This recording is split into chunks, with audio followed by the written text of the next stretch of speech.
Under the burning suns of the Carthuan Nebula, the Galactic King Arcanos issued the decree that would ignite a legend he could not comprehend. With a sneer carved deep into his scaled face, he sat upon his bone-forged throne and waved away the trembling voice of caution from his advisors. The humans, he declared, had overstepped once again. Their colonies grew where they were not permitted. Their defiance, passive though it seemed, was a parasite upon the order he claimed to preserve. And so, to teach them a lesson, to crush what he called their arrogance and infancy, he ordered an attack on the human colony of Cygnus Red 4. He didn't target a military base. He didn't engage with diplomacy. He targeted children. In his mind, the move was strategic. Cut the roots and the tree dies. But Arcanos had no understanding of human roots, no grasp of the fire that forged them. His command echoed across subspace, and a fleet departed under the banner of purification, bringing plasma, blades, and pride to a world too peaceful to fight back. Cygnus Red 4 was a garden among stars, a colony not of soldiers, but of families, botanists studying alien flora, engineers testing atmospheric fusion modules. Children laughed in open greenhouses, ran along sun-warmed paths, and dreamed of becoming starfarers. Among them lived a woman with 2 children, a boy and a girl. She never spoke of her past. She worked nights and spent her days with her children, her presence quiet, almost ghostly. The locals spoke of her with respect, but never truly knew her. She didn't belong to any scientific team. No records of her employment existed. Some assumed she was a war widow. Others believed she was just another displaced soul trying to rebuild. When the sky tore open and fire rained from above, the colony had only minutes to understand their doom. The defense grid, barely more than a perimeter alarm and 2 orbital cannons, was overwhelmed in seconds. Dropships touched down with sickening precision, and soldiers in black exosuits flooded the ground. They didn't ask for surrender. They didn't issue warnings. They were ordered to leave no survivors. The children ran. Teachers fell shielding their students. Parents died clawing at armor-plated monsters. The exosuits recorded everything. Proof of dominance of the king's archive. By nightfall, the colony was ash and metal, its heartbeat silenced. The soldiers found no resistance, no threat. Only the missing woman's house stood strangely untouched, though her children were among the confirmed casualties. The squad moved on. The mission was complete. The transmission from Arcanos followed. He stood tall in his palace, flanked by generals, addressing the galaxy. He called the event a necessary reset, describing humanity as a spreading mold, a species that defied containment. He claimed responsibility with pride, announcing that more colonies would follow if Earth did not recognize his authority. His speech was cold, clinical, devoid of remorse. But in that boastful moment, he set into motion a reckoning no history would forget. Far from cameras and celebration, on a charred world under cooling dust, the woman returned. A small shuttle breached the smoke-filled sky. She walked through ruins with no words, her face unreadable, her eyes dry. She stepped past burnt stone and broken toys. No witnesses remained to describe how long she stood there. She entered what was once her home and emerged hours later, wearing a faded black coat, something old, something worn. She carried nothing. She spoke to no one. The air around her changed, grew heavy. She vanished into the forest beyond the colony, swallowed by shadow. Within 3 days, the orbital outpost that relayed the attack footage went offline. No explosions, no alarms. The station simply ceased to respond. A recovery team was dispatched.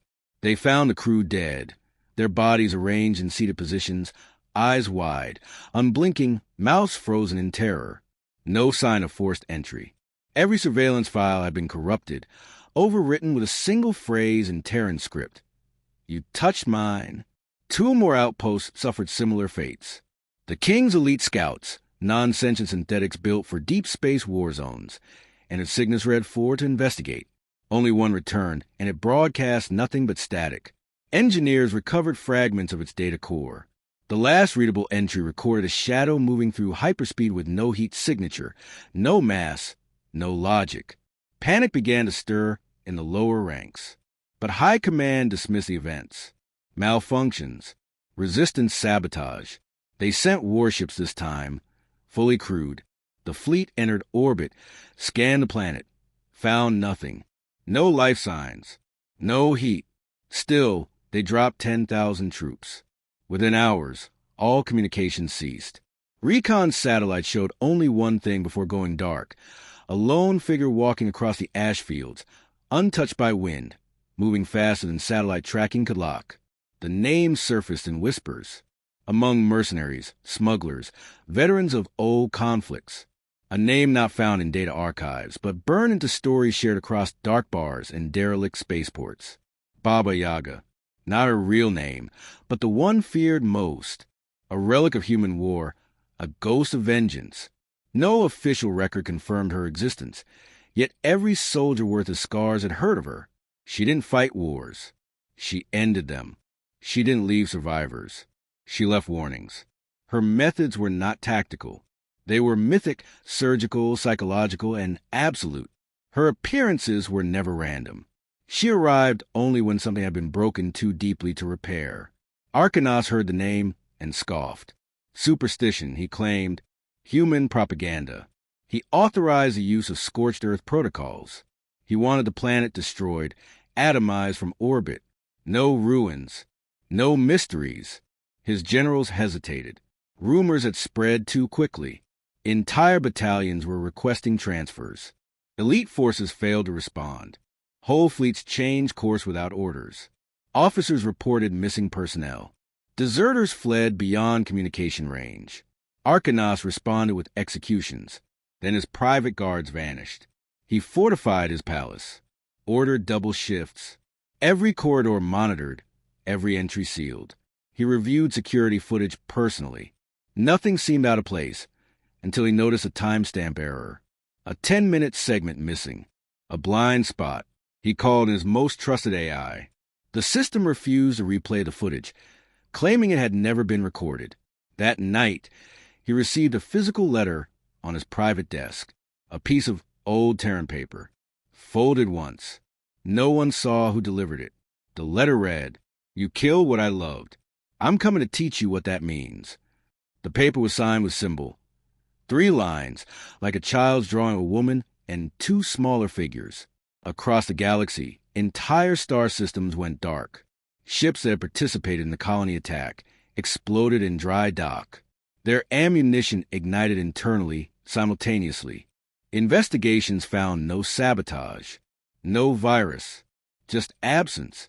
Entire fleets sent to guard key locations abandoned their posts. Communications from deserters indicated a shared message transmitted psychically. Images of fire, of children crying, of a mother standing silent amid ruin.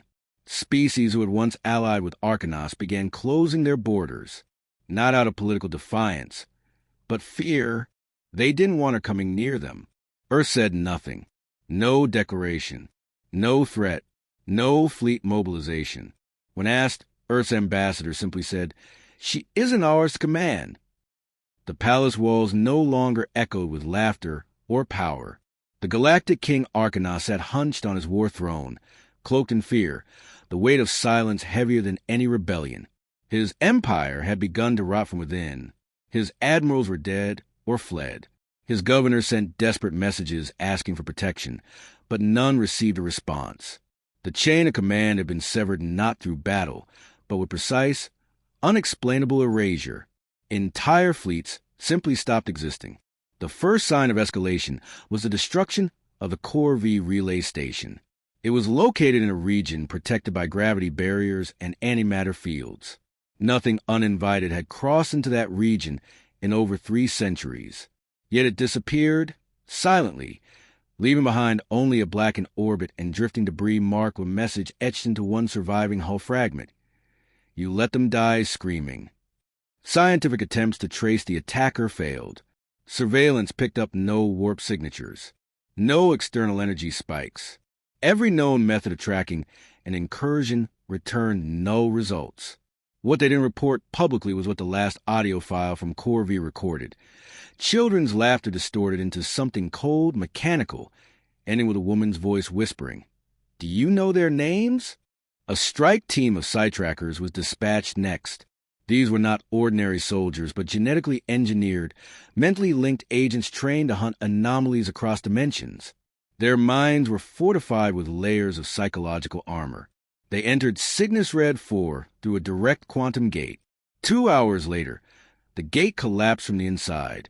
Of the 12 sent, 3 were found dead inside the receiving station. The others remained unaccounted for. The data feed recovered from one showed an impossible image, the woman standing among the ruins of the colony, motionless, yet each frame revealed her in a different position, as if she existed outside time. One tracker screamed before his skull imploded. The King Scientific Division sent a request to Earth to demand clarity. They received no reply. Instead, their system AI went offline for precisely 72 seconds. When it rebooted, all system files had been erased, except one, a file labeled Mother. It was encrypted with an unbreakable algorithm that displayed one line when opened: "You taught me silence. Now listen." The past returned in fragments. Hidden human archives leaked through back channels. Pieces of history buried even among Earth's own files. Operation Black Sunday War of Red Suns. Names struck from existence. There were whispers of a program beyond ethics, beyond loyalty. A final failsafe trained to operate without orders.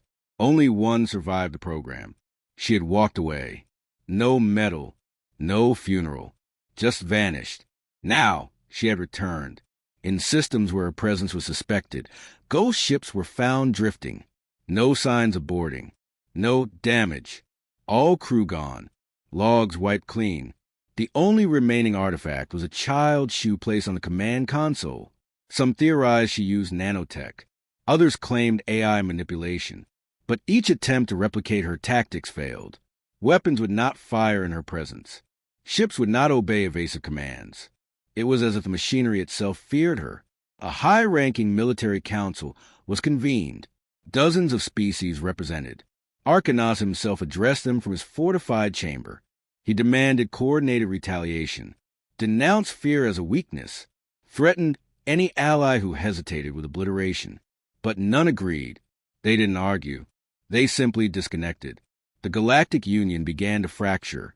Member states began sealing borders. Mercenary factions refused contracts from the King's regime. The bounty on Baba Yaga's head reached a number so absurd it became parody. No one attempted to claim it. A well-known bounty hunter left a message before fleeing the sector: "You don't hunt storms. You survive them." The Queen's private chamber was found desecrated. No entry logs.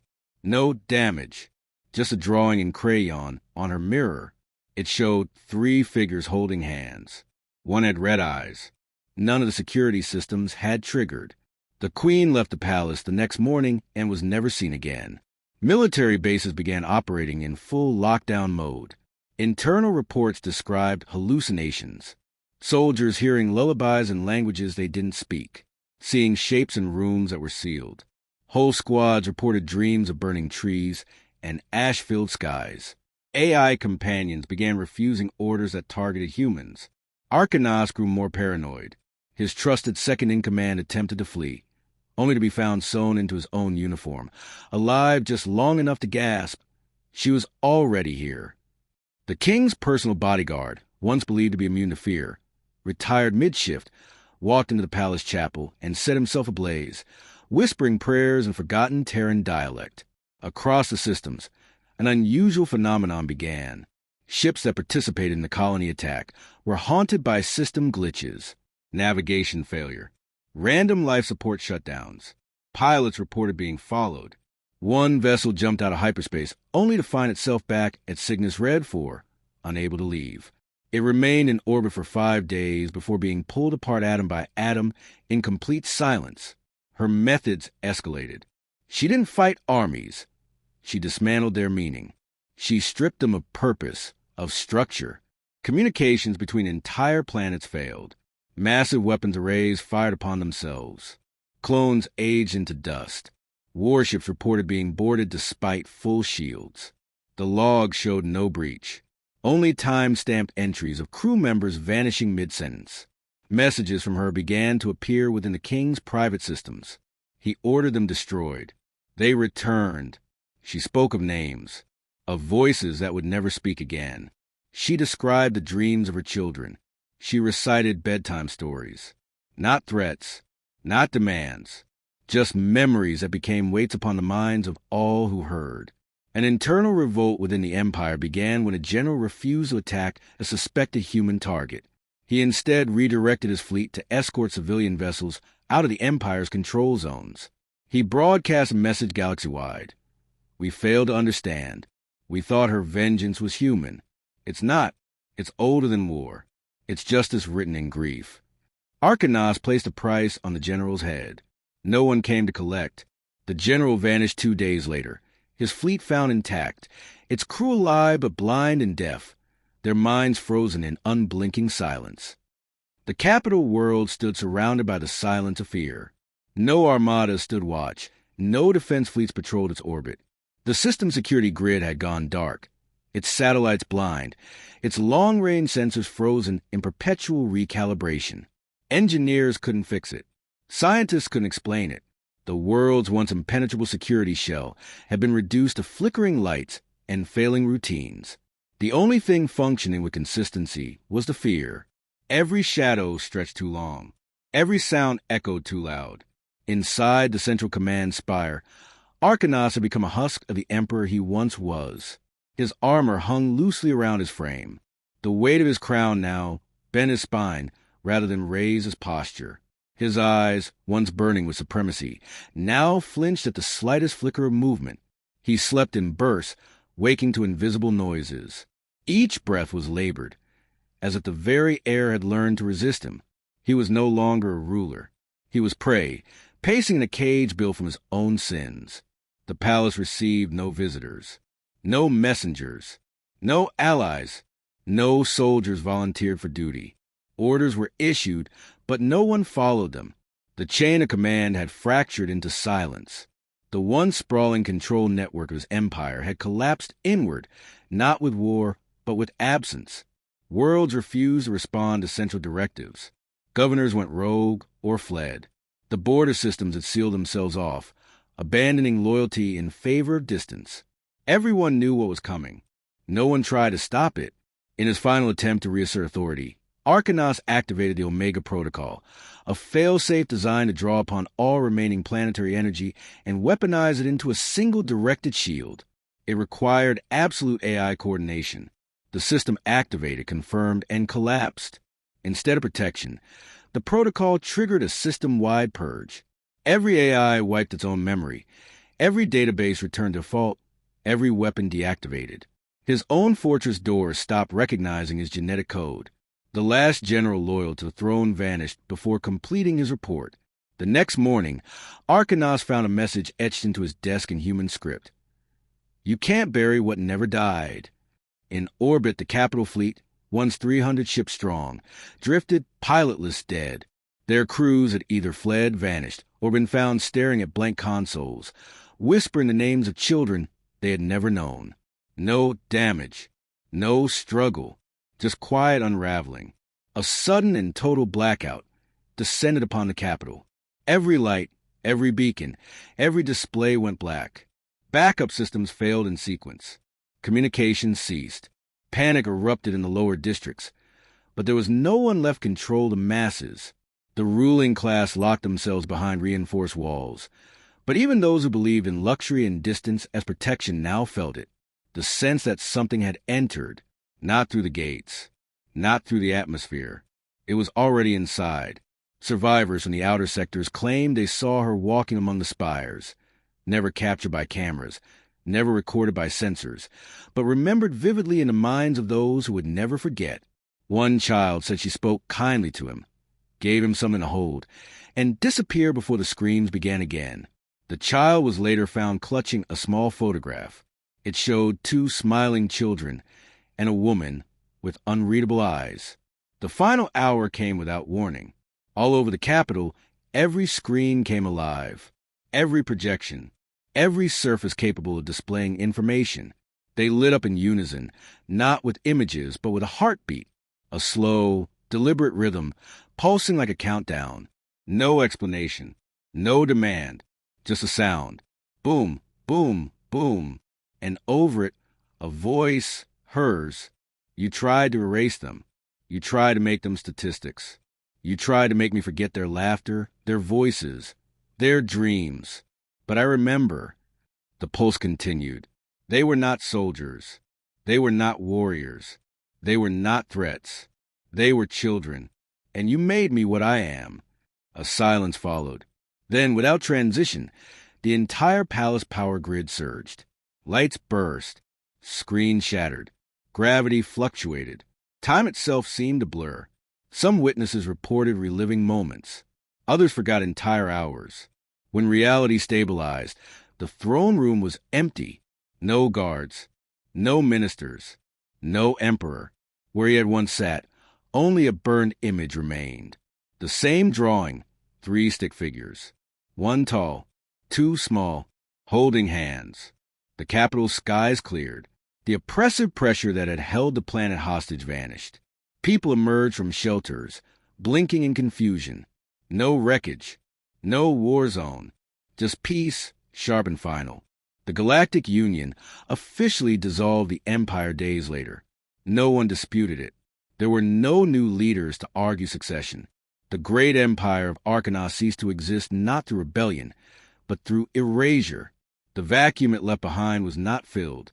No species dared to claim the crown. Across the stars, changes began to ripple. Borders were redrawn, not through treaties, but through silence. The territories once belonging to the king were marked only with a cautionary note. Do not engage. Traders avoided them. Explorers rerouted around them. Not because of danger, because of memory. The human delegation, invited to speak at the Galactic Council for the first time in history, declined. Earth remained silent. Their ship stayed home. Their diplomats said nothing.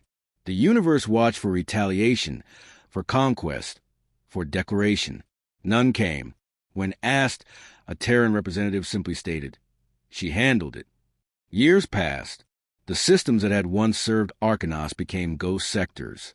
Ruins remained untouched. Technology untouched. No one scavenged. Superstition ruled those stars.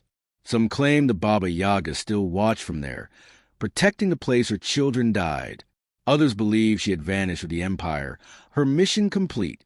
But stories spread of a woman seen walking among refugee worlds, helping the orphaned and broken, of planets saved from civil collapse by an unseen hand, of pirates who disappeared after raiding a freighter that had children aboard. Rumors, myths, legends, none verified, none confirmed, all believed. Her name became a boundary in conversation. To speak it was to invite consequence.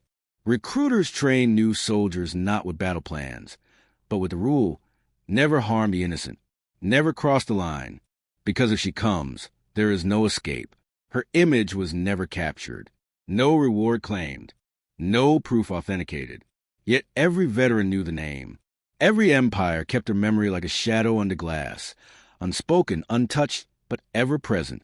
Centuries later, at the edge of the Orion Divide, a child asked an elder why the stars looked different in that part of the sky. The elder replied, "Because that's where the universe learned fear."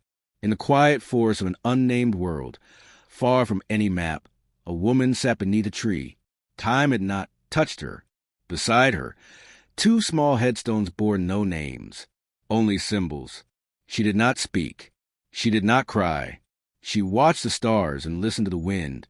Her war had ended. The universe would not forget.